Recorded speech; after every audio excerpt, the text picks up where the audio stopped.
Decadente!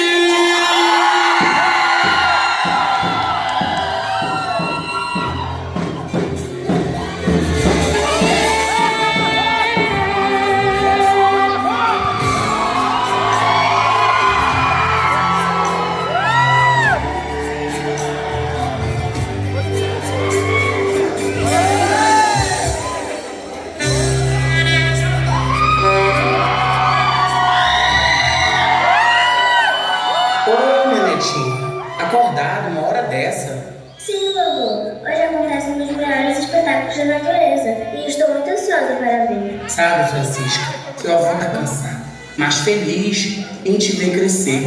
Uma moça linda por fora e por dentro. Tenho muito orgulho de você. Entre tudo que já vivi, não conheci nada mais prazeroso e valioso do que a minha liberdade. Você é o melhor presente que a vida pode me dar, vovô. Aqui onde moramos é muito aconchegante, mas falta oportunidade pra gente prosperar. Falta educação e falta emprego. Tenho vontade de conhecer o mundo e ir em busca da minha felicidade. Quero que você vá em busca da sua felicidade, assim como os pássaros, que todos os anos aparecem para revoar. Eles nos mostram o verdadeiro significado de ser livre.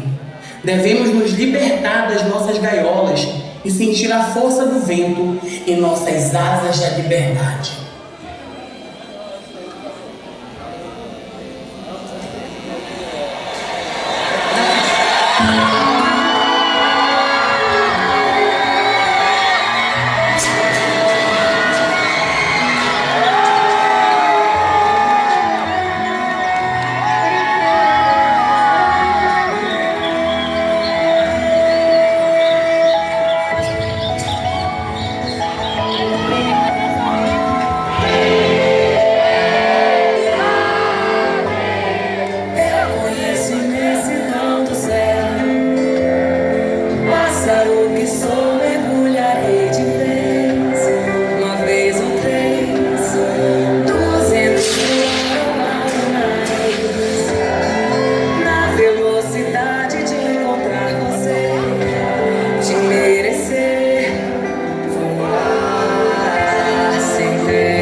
Existe de manhã, tem um sol forte.